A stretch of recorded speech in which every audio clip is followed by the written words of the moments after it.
Your brain was not designed for the world you live in, not even close. The anxiety you feel, the constant distraction, the loneliness, the exhaustion after staring at screens all day.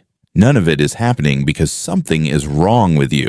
It's happening because your brain still thinks you're a hunter-gatherer trying to survive on the African savanna 300,000 years ago. For almost all of human history, your ancestors lived in groups of roughly 30 to 150 people. That's it. No cities, no algorithms, no advertisements, no notifications vibrating in your pocket every 6 minutes. The average hunter-gatherer probably encountered fewer new people in an entire lifetime than you scroll past in a single day online. And yet, your brain is trying to process all of it as if it matters, because to your nervous system, people always mattered. In the ancient world, social rejection wasn't emotionally painful. It was lethal. Getting excluded from the tribe didn't mean feeling lonely. It meant starving to death alone somewhere in the dark. And your brain never forgot that. This is why modern social media affects people so deeply. A stranger ignoring your message, a post getting fewer likes than expected, someone unfollowing you. Logically, none of these things should matter. But your brain isn't reacting logically. It's reacting evolutionarily. Your nervous system treats social signals like survival signals because for hundreds of thousands of years, they were the same thing. And the modern world learned how to exploit that. Every notification, every red icon, every infinite scroll feed, they're all interacting with reward circuits that evolved long before technology existed. In the 1950s, neuroscientists James Olds and Peter Milner accidentally discovered something disturbing while studying rats. They implanted electrodes into the animals' brains and found that stimulating certain regions produced intense feelings of reward. The rats became obsessed. Some pressed the lever thousands of times per hour. They ignored food, ignored sleep, ignored mating. One rat pressed the reward lever over 7,000 times in a single night. It turned out the brain contained circuits specifically designed to motivate behavior through dopamine. But dopamine is often misunderstood. It is not the chemical of pleasure. It's the chemical of pursuit. It pushes you toward things that might improve survival, food, status, novelty, social approval. And for most of human history, these rewards were difficult to obtain. Sugar was rare. Social status took years to build. Novel experiences were uncommon.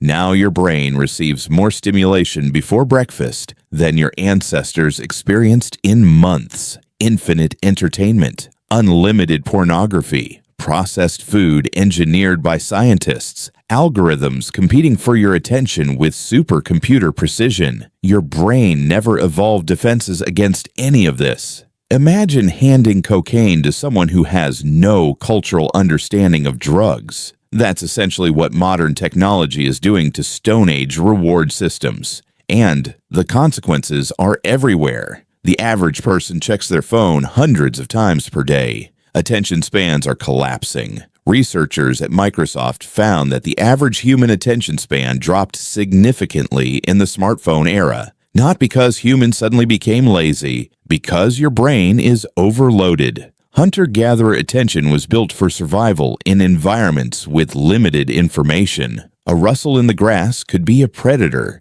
A strange sound at night could mean danger. Your ancestors survived by constantly scanning for novelty and threat. The people who ignored sudden changes in their environment didn't become your ancestors. They became food. So your attention system evolved to prioritize interruption. And modern technology discovered that weakness perfectly. Every notification, ancient survival circuitry that once kept humans alive on the savanna. But distraction is only part of the problem. The modern world also broke something far older: human rhythm.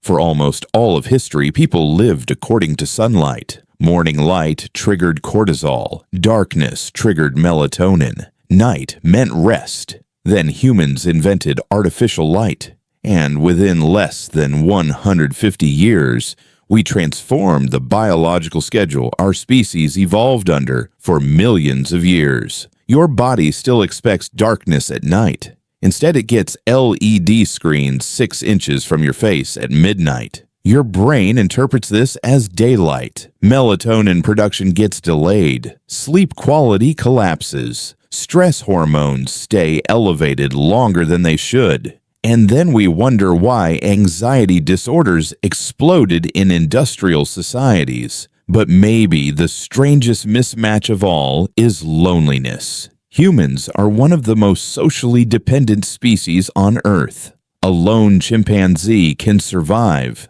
A lone tiger can survive. A lone human in prehistoric conditions would probably die. Our species survived because we cooperated at extraordinary levels. We shared food, raised children together, protected each other, slept beside each other. For most of history, humans were almost never alone. Now millions of people live isolated lives surrounded by strangers. You can sit in a building with 300 people and know none of them. You can have thousands of followers and nobody to call when your life falls apart. And your brain experiences that isolation as a biological emergency. Studies show chronic loneliness increases cortisol levels, inflammation, cardiovascular disease risk, and even early mortality. In some studies, prolonged loneliness is as harmful to health as smoking heavily. Because evolution never prepared humans to live psychologically disconnected from the tribe, but the deepest mismatch might be meaning itself. Hunter-gatherers lived difficult lives, but their lives were psychologically clear. Every day had visible purpose. Find food, protect the group, raise children, survive. Modern humans live in systems so large and abstract that most people no longer see how they fit into them. You wake up, answer emails, move numbers around on screens, consume content, sleep, repeat. Your ancestors dealt with physical threats. Modern humans increasingly deal with existential ones.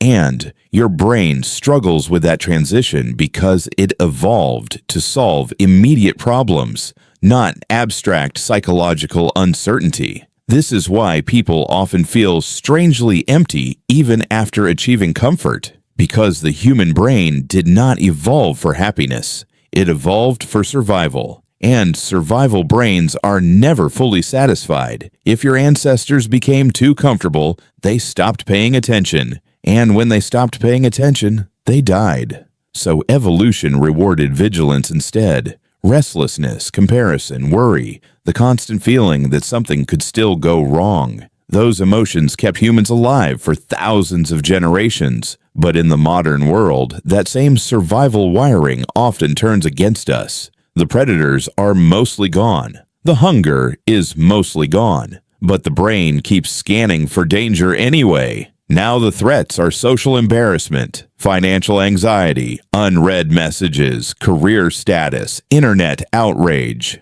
Your Stone Age brain cannot distinguish between a lion outside the cave and an email from your boss at 11:47 p.m. Your body reacts to both with stress hormones because, biologically, threat is threat. And maybe that's the real story of modern life.